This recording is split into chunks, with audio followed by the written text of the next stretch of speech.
peu spécial, c'est le vendredi saint. Voilà, le jour de silence, de- d'agonie. Et je voudrais, malgré ces ténèbres, malgré ce silence, malgré ce mystère qui se passe, je dirais, dans le cœur de Dieu, je voudrais m'adresser aujourd'hui spécialement aux jeunes qui ont 20 ans aujourd'hui, ou voilà, même entre 15 et 25 ans dans ces années-là. Parce que ces jeunes aujourd'hui, bien, je m'adresse à vous, vous êtes nés, je dirais après l'an 2000, et vous arrivez dans une situation mondiale, religieuse, politique, etc., qui est particulièrement euh, difficile pour tout le monde, et plus pour vous en particulier, parce que vous êtes d'une génération qui a peut-être, qui ne connaît pas tout ce qui s'est passé auparavant. Vous naissez dans un contexte bien particulier. Vous voyez que les choses vont mal, mais vous ne savez pas quoi faire, que faire. Et puis comment répondre de façon chrétienne, catholique, à ce que vous voyez autour de vous. Alors là, je m'adresse évidemment à des jeunes qui sont désolés de cet état-là, hein, qui ne s'en satisfont pas, qui ne veulent pas accepter cette situation décadente, hein, et qui veulent vraiment faire quelque chose. Je ne parle pas pour ceux qui se disent, moi, j'en profite, hein, il y a de l'argent, il y a des filles, il y a de, tout ce que je veux, voilà, je m'amuse. Hein. Moi, ce que je veux, c'est être, m'amuser et faire la fête. Bon. Je ne m'adresse pas à ceux-là, je m'adresse vraiment à ceux qui ont mal et qui veulent vraiment faire quelque chose. D'abord pour eux-mêmes, et puis aussi pour leur entourage, qui veulent les aider, qui veulent les éclairer, qui veulent les guider dans la lumière. Je m'adresse aussi en même temps, enfin, c'est les mêmes en fait, à ceux qui veulent vraiment comprendre ce qui se passe. Pourquoi on est dans cette situation-là? Pourquoi nous avons des hommes politiques véreux à ce point-là? Pourquoi nous avons un clergé qui est complètement amorphe et qui joue de la guitare pendant que les âmes se suicident? Bref, je m'adresse à ceux-là. Je m'adresse donc à ceux qui veulent vraiment faire quelque chose et qui veulent être vraiment des instruments de vérité. Nous avons tous une place en tant que catholiques, dans l'Église, une place particulière que le bon Dieu nous a donnée, et il veut que nous fassions quelque chose. Hein. Pensez par exemple à Sainte Jeanne d'Arc, hein, toute petite jeune fille qui, dans la campagne, hein, filait la laine gentiment, s'occupait de garder les moutons et les brebis, et puis l'archange Saint-Michel lui apparaît, Sainte Geneviève, etc., Sainte Catherine, puis lui dit, bah maintenant, hein, tu as une mission particulière, tu dois aller voir le roi de France et lui dire que c'est lui l'élu. Voilà. Eh bien, c'est un peu pareil pour vous. Hein. Vous avez tous un rôle, même si vous êtes dans une toute petite place dans la société, vous avez tous un rôle à jouer. Mais pour le comprendre, ce rôle, eh bien, il faut que vous compreniez le contexte dans lequel vous vous trouvez et ce que vous devez faire. Hein. Parce que cette fois-ci, c'est peut-être pas forcément un ange qui va vous apparaître, qui va vous expliquer ce que vous devez faire. Hein. C'est un travail aussi de l'intelligence, hein, un travail de l'esprit. Et donc, vous avez le désir vraiment, et puis vous avez un désir de vérité authentique, de vérité absolue, et pas de dire, bon, oui, je vais me contenter de faire une petite action catholique, juste, enfin voilà, même si c'est pas complètement dans la vérité, je vais essayer de faire quelque chose. Hein, donc vraiment, le désir de ne pas cautionner l'erreur, hein, parce que on va jamais s'en sortir sinon. On ne pourra jamais s'en sortir si on vit dans l'erreur, si on cautionne les demi-erreurs, les demi-vérités, si on fait une œuvre partielle, on ne pourra jamais sortir de la situation actuelle. Parce que nos ennemis, en fait, justement, ils ne veulent pas des âmes intègres, des âmes vraies. Hein. Ils veulent des gens qui se contentent de la situation, qui gardent un petit intérêt, un peu, vous voyez, comme des Pilates. Hein. Pilate, il s'est dit, ouais, d'accord, le Christ, il est bon, je vois bien que c'est quelqu'un qui est vraiment saint, qui a rien à se reprocher, mais non, ça va ça risque de me valoir des ennuis, les Juifs sont puissants à Rome, donc, bon, allez, je vais le faire flageller, hein, comme ça va calmer les gens pas contents, et puis après, je vais le libérer. Ben oui, mais au final, comment ça s'est fini? Ben, il a fini par crucifier le Messie. Et oui. hein, parce qu'il s'est contenté de demi-mesures. Hein, il aurait dit non aux Juifs, non, pas question, cet homme-là, c'est un juste, c'est un saint, moi, je ne veux pas entendre parler de ça, je le libère, hein, voilà. Bon, alors vous me direz, oui, mais alors du coup, on n'aurait pas été sauvés. Eh oui, dans le plan de Dieu, il fallait cette trahison de Pilate. Voilà, donc je m'adresse à vous tous, hein, à vous donc, jeunes, hein, qui avez cet idéal, ce désir de vraiment bien faire. Et je vous expliquerai un petit peu en pratique après, hein. D'abord théorique et puis ensuite pratique. Alors, je ne vais pas être trop long, rassurez-vous, hein, parce que je sais que les longues vidéos, ça n'attire pas. D'abord la situation, je vous explique la situation, et ensuite ce que vous pouvez faire. Alors la situation, je remonte rapidement à la situation actuelle ecclésiale. Hein, quel est-il? Nous avons affaire aujourd'hui à une église officielle qui est, si on veut, atteinte et gangrénée par des idées qui ne sont pas catholiques. Hein. Donc vous comprendrez après pourquoi le pape François actuellement est en train de promouvoir le mondialisme, l'écologisme, l'injection, je pense que vous avez compris, toutes ces choses-là, pour pouvoir... donc il n'est pas, on voit bien, ce n'est pas au service du Christ, hein, c'est au service d'une œuvre qui n'a rien à voir avec le Christ, qui est plutôt, je dirais, une œuvre de l'Antéchrist. Alors pourquoi on en est arrivé là? Eh bien, en fait, il faut bien comprendre que tout ça, c'est un plan qui a été ourdi de longue date, hein, déjà à la fin du 19e siècle, hein, les papes avaient dénoncé ces manœuvres externes à l'Église, hein, cette manœuvre d'avoir un pape à leur, acquis ou conquis à leurs idées. Hein, c'est le pape Pie IX qui a dévoilé leur plan. Hein, vous pouvez, si ça vous intéresse, je pourrais en reparler une autre fois. Et ces plans ont été dévoilés. Hein, infiltrer l'Église de l'intérieur, pour ensuite que la hiérarchie marche derrière les bannières, eh bien, des loges et de l'esprit maçonnique. Jusque dans les années 1960, les papes n'ont jamais transigé. Hein. Jusqu'à Pie XII, il n'y a pas eu cette... même s'il y a eu des tentatives, des influences, les papes n'ont jamais concédé aux erreurs maçonniques, aux erreurs mondialistes. Pie XII avait désiré, dans les années 50, convoquer un concile qui achèverait le Concile Vatican I. Et les cardinaux, il avait posé la question aux cardinaux, est-il opportun aujourd'hui d'ouvrir un grand concile œcuménique pour le monde entier, pour achever le Concile Vatican I? Et les cardinaux avaient répondu en disant, non, surtout pas, parce que dans l'Église, il y a actuellement des forces que nous ne maîtrisons pas, hein, un clergé complètement acquis, clergé alors, c'est-à-dire des prêtres, des évêques, complètement acquis déjà aux idées modernes, hein, qui veulent concilier la Révolution et l'Église catholique, hein, ce qu'on appelle les catholiques révolutionnaires ou démocrates. Alors vous avez les modernistes, vous avez les démocrates, les libéraux. Et donc les cardinaux à l'époque, qui tenaient la route, hein, ont dit non, surtout pas, parce que là, ça va déchaîner les forces dans l'Église et on ne sait pas ce que ça va donner. Donc Pie XII avait fermé le banc.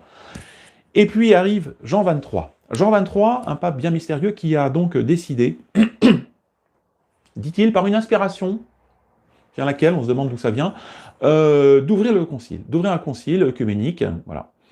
Alors je vais résumer, je ne vais pas vous faire l'histoire du concile, hein, je vais simplement vous dire ce qui s'est passé. En gros, donc il a ouvert les portes, si on veut, à toutes les idées révolutionnaires. Hein. Et donc, au lieu d'être un concile qui va réaffirmer la foi catholique, ce concile va être un concile qui va accepter toutes les erreurs de la franc-maçonnerie, hein, dont les projets mondialistes, dont les projets d'une super église qui engloberait toutes les religions, hein, ce qu'on appelle le projet œcuménique. Et c'est ainsi, donc, vous voyez que ça a été vraiment une manœuvre complètement de subversion. Hein. Au point qu'à la fin du concile, Paul VI, qui était aussi, je dirais, pape tout à fait acquis aux idées révolutionnaires, a déclaré qu'il fallait reconnaître que par quelques fissures, hein, la fumée de Satan avait pénétré l'Église. Alors la fumée de Satan, c'est-à-dire, c'était les idées anti-chrétiennes, anti-Christ, hein, qui avaient vraiment pénétré l'Église. Alors, c'est pas une négation du Christ. Ils n'ont pas dit non, le Christ n'est pas Dieu, voilà. Non, c'est beaucoup plus subtil. C'est-à-dire, c'est une erreur. Le Concile va véhiculer un esprit qui va détrôner le Christ. Alors, comment, en pratique, ils ont fait au final, hein, parce que c'est pas que des idées, ça s'est passé dans les actes, ils ont créé une nouvelle liturgie. Une liturgie de toute pièce, hein, qui est Annibale Bonini, donc, qui était le créateur de cette nouvelle messe, hein, eh bien, lui-même, on l'a découvert après, enfin, même il a été limogé ensuite, hein, eh bien, il était franc-maçon, hein, voilà, et donc il a réussi à imposer au monde catholique cette nouvelle liturgie, qu'on appelle la messe dite de Paul VI. Enfin, elle n'est pas de Paul VI, on pourrait dire, elle est vraiment issue des loges maçonniques. Hein. Si ça vous intéresse, je pourrais en reparler. Mais enfin, je résume rapidement. Et puis, le grand clou du Concile Vatican II, eh bien, ça a été la proclamation de la liberté religieuse. On dit, oh, bah, c'est bien la liberté religieuse, pourquoi c'est mal? Eh bien non, en fait, c'est une façon de dire que l'Église, ou que l'État, les États chrétiens, enfin les États tout court, eh bien, ne doivent pas être catholiques, tout simplement, hein, qui doivent être complètement athées. Hein, voilà. Et c'était dans le plan maçonnique, c'était obligatoire. Il ne fallait pas qu'on ait des États catholiques qui aident les gens à garder la foi catholique. Un État chrétien va aider socialement à garder la foi aux gens, au peuple, aux petites gens, etc. Et donc, ça a été vraiment vraiment le coin. Et ça, les francs-maçons s'en sont vraiment tout de suite réjouis. Hein, je ne sais plus comment il s'appelle, le grand maître du Grand Orient italien, je crois, c'est ça, avait déclaré, il avait dit à la fin du concile, il a dit par quelques manœuvre, hein, nos idées se sont étendues, nos idées maçonniques, hein, se sont étendues au-dessus du dôme de Saint-Pierre.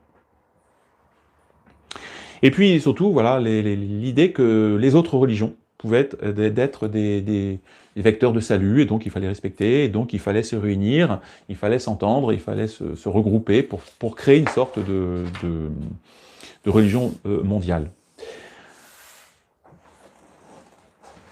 Voilà. Alors, on va me dire, mais c'est le concile, et ensuite, à voir qu'est-ce qui s'est passé.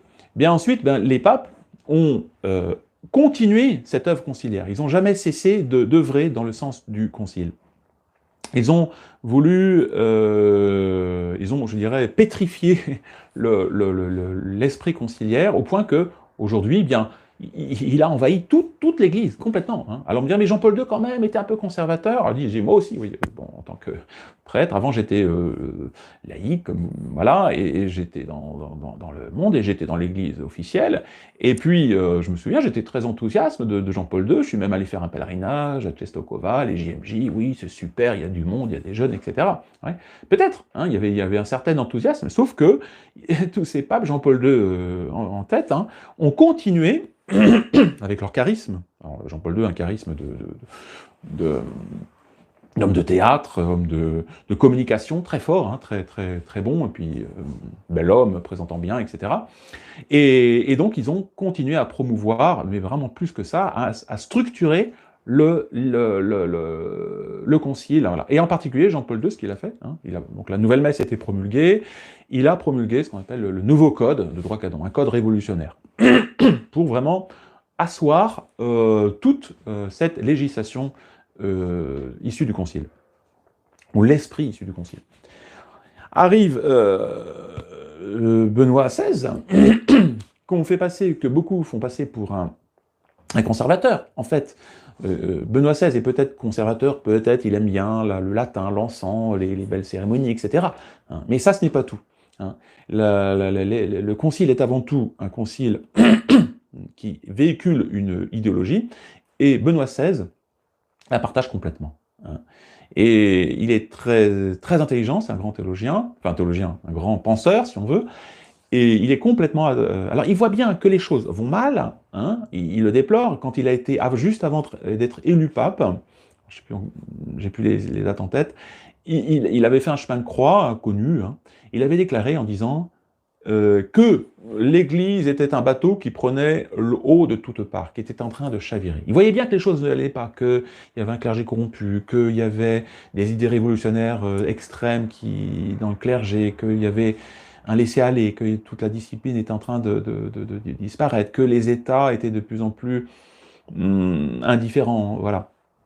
Alors, il a essayé, si on veut, de rétro-pédaler sur des choses, des détails, comme la liturgie, en disant il faut restaurer un peu la liturgie traditionnelle, mais voilà, donc il a ce qu'on appelle promulguer en 2007, une sorte de tolérance, un motu proprio pour qu'on tolère quand même la messe traditionnelle. Mais c'était un acte de tolérance, c'était pas du tout l'idée, bon, on va revenir à l'Église catholique maintenant, ça y est, on a le concile, tabula rasa. Non, pas du tout, pas du tout. Voilà. Alors voilà, nous en sommes ici. Alors après arrive François, je vous fais pas de topo. Vous avez bien compris que François est complètement acquis aux idées maçonniques. Bon, il n'y a pas donc que ça soit œcuménique avec donc la Pachamama, que ça soit par rapport aux États qui ne doivent pas être catholiques, que ça soit par rapport au mariage, qu'il a complètement brisé, mais il est dans la ligne du Concile, comme Jean-Paul II, comme Ratzinger, comme Benoît XVI, il est dans la ligne du Concile. Alors il est un peu plus progressiste, il est sur l'aile gauche, mais c'est l'aile gauche du Concile. Ratzinger, lui, il est sur l'aile droite, des gens qui disent « Ah, quand même, ça va un peu trop loin, il faut quand même un petit peu qu'on aille... » C'est comme pendant la Révolution, il y avait les super révolutionnaires, et puis il y avait les moins révolutionnaires, et puis les pas trop révolutionnaires. Voilà. C'est pareil, on est dans cette situation-là. Alors maintenant, j'en arrive à la pratique. Je dis, maintenant, nous, catholiques, on se retrouve dans cette situation-là. Vous avez compris qu'il y a un problème. Alors qu'est-ce qu'on fait? Est-ce que nous, on pleure, on dit, bon, voilà, tant pis, je vais aller à la messe moderne, tant pis, je vais un peu aller à des messes en latin pour voir ce que ça donne, je vais quand même dans mon cœur, je vais garder mes idées catholiques de toujours, voilà. Est-ce que c'est ça, vous pensez que le bon Dieu veut quand on a vraiment compris qu'il y a un problème? Non. Voilà. Je pense que vous avez compris que nous avons tous une mission à jouer, et justement, voilà une mission providentielle. On n'est pas. Il faut bien se rappeler une chose. L'Église catholique, ce n'est pas une œuvre humaine.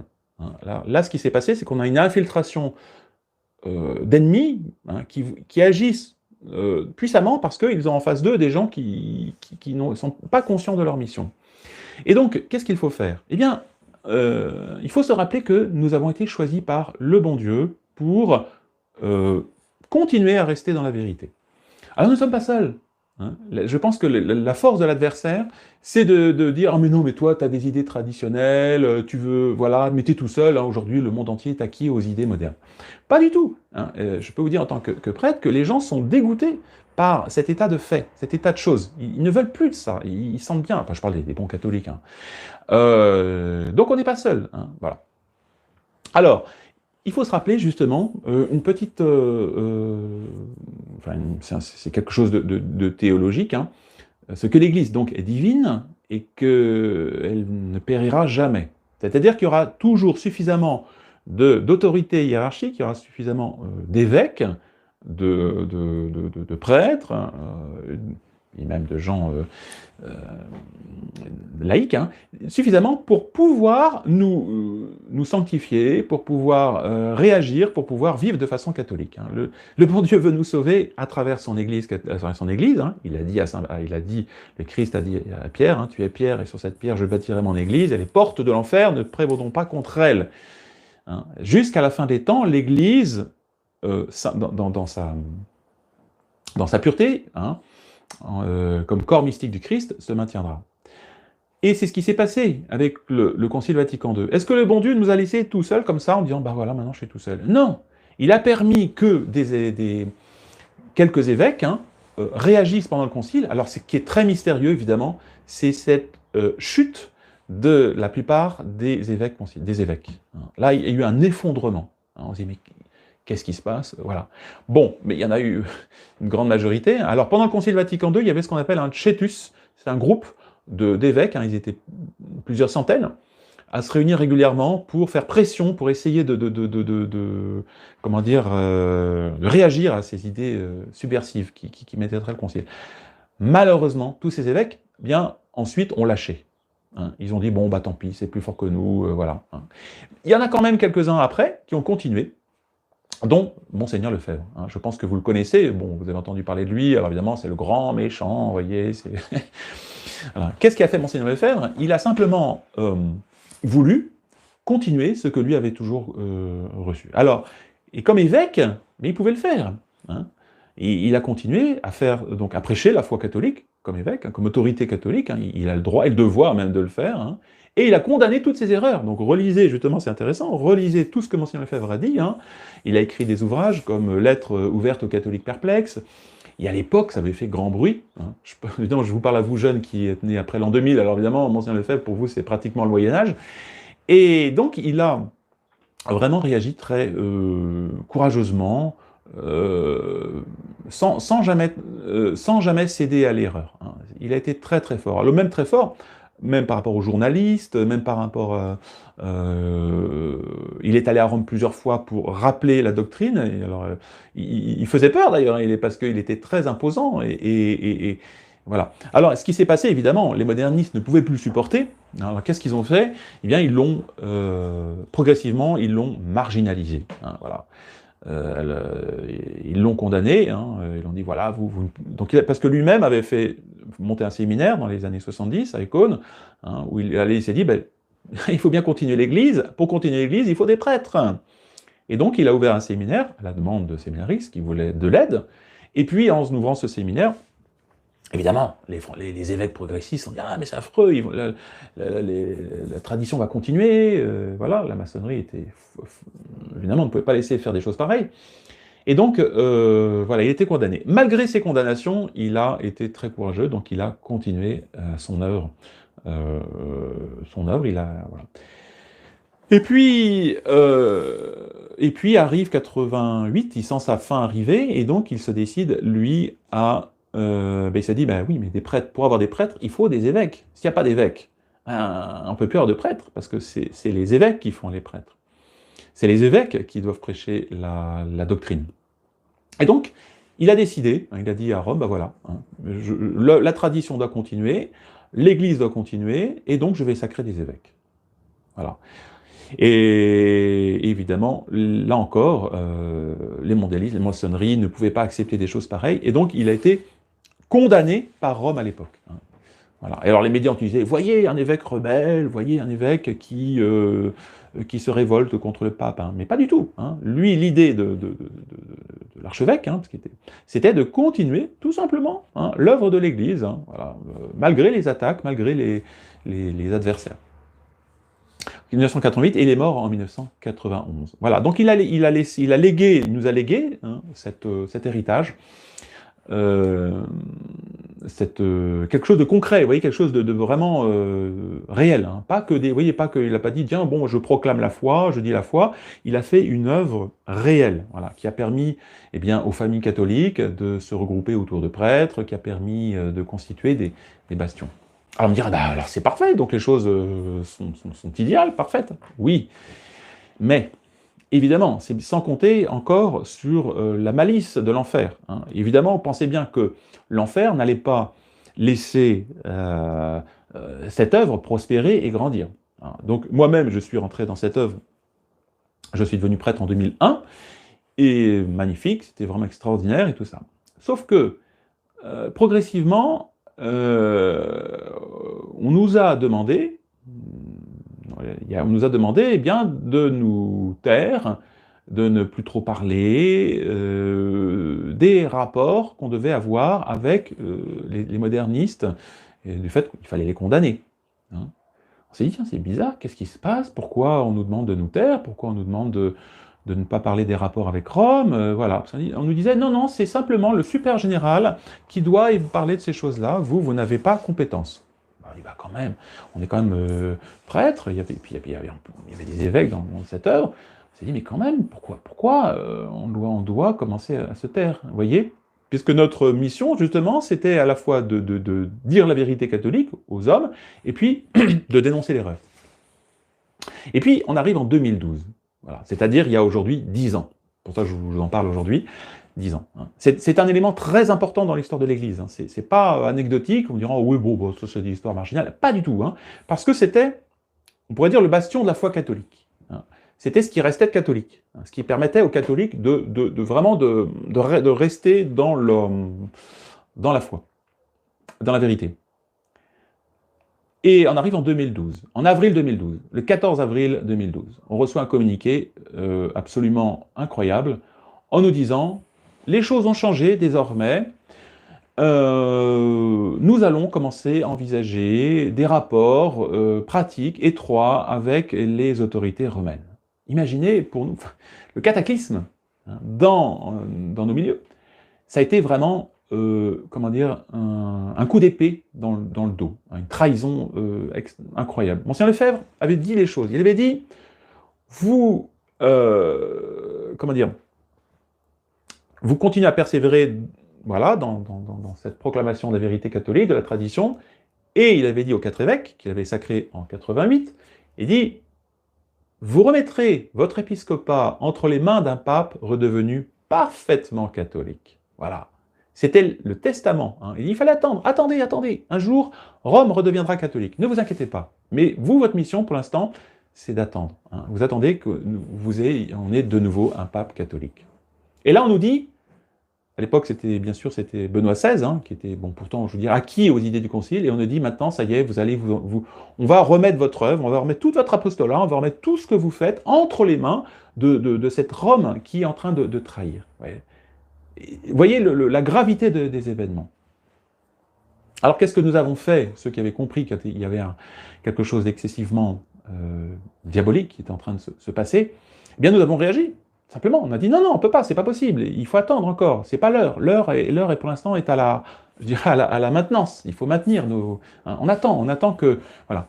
Et les choses se sont confirmées quand il y a eu, c'est en 2013 je crois ou 14, l'élection, pas 13 pardon, de François. On dit mais voyez, regardez Rome avec François, c'est pas possible. Pour l'instant, on peut pas se remettre entre les mains d'un pape pareil.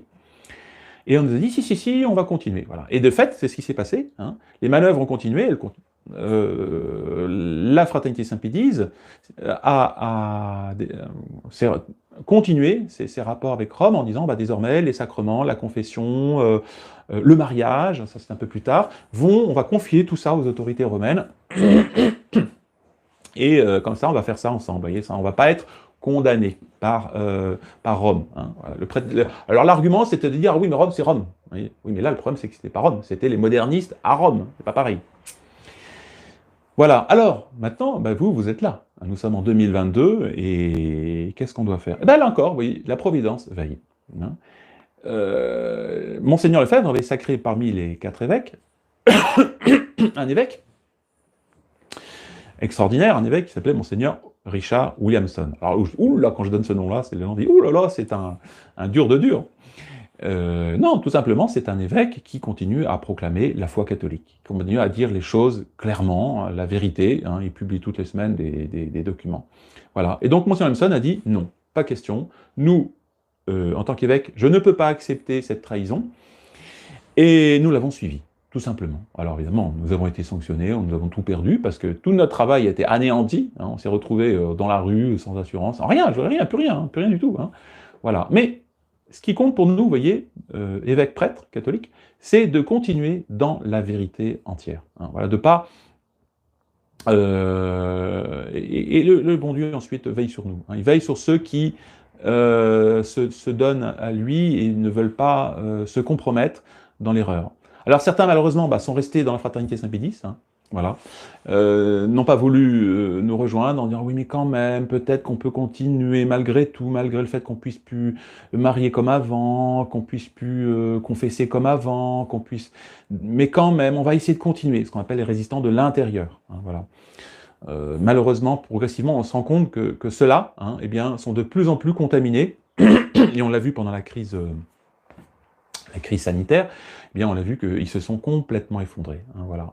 Et vraiment, ça a été triste pour nous de voir que des confrères qui étaient autrefois des hommes de valeur et de combat, eh bien, se sont complètement effondrés. Voilà, donc à vous jeunes, j'étais, vous voyez, un peu long, j'arrive déjà à une demi-heure, mais je pense qu'il fallait que je vous brosse ce tableau-là. Donc, que devez-vous faire, vous, en pratique? Eh bien, je dirais...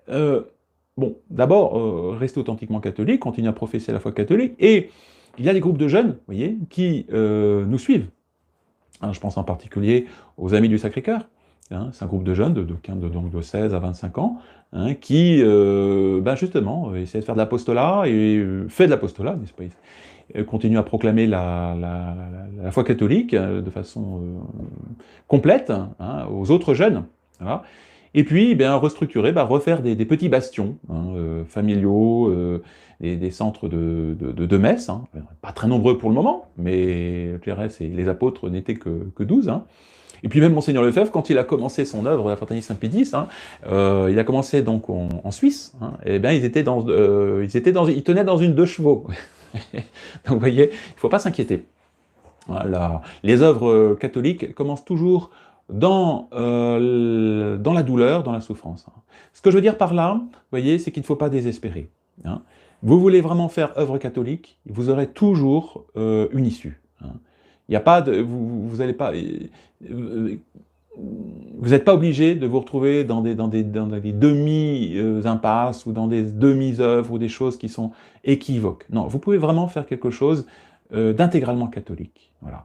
Évidemment, il faut, comme l'Église est hiérarchique, voilà, il faut que c'est ce que je fais moi-même, vous voyez, je me mets sous l'autorité bien de Monseigneur Williamson. Voilà, je reconnais Monseigneur Williamson comme étant l'évêque catholique, voilà, qui continue le combat des apôtres, qui continue l'œuvre des apôtres, hein, parce que les évêques sont les successeurs des apôtres. Voilà ce message que je vous adresse. Donc, alors si vous voulez prendre contact avec nous, vous avez l'adresse mail en dessous, hein, de francefidèle.org. Voilà, vous avez aussi les amis du Sacré-Cœur, hein, je pourrais vous mettre aussi un lien pour que vous puissiez nous contacter, et puis, voilà, et puis œuvrer avec nous dans le bon combat de la foi. Voilà, alors je vous souhaite par avance hein, une bonne fête pascale, dans la joie du Christ ressuscité, vous voyez. Le vendredi saint, c'est les ténèbres, mais en fait, nous sommes dans les ténèbres apparemment, mais en réalité, la victoire, elle est là, elle est déjà là, parce que notre victoire, c'est notre foi, comme dit saint Paul. Hein, voilà. On garde la foi, on garde ça dans notre cœur, hein, et déjà, ça y est, on a vaincu. On est vainqueur, pardon. On est vainqueur. Voilà, je vous souhaite donc un jour de bons jours saints, et puis de bonnes fêtes pascales à tous, et je vous dis à bientôt.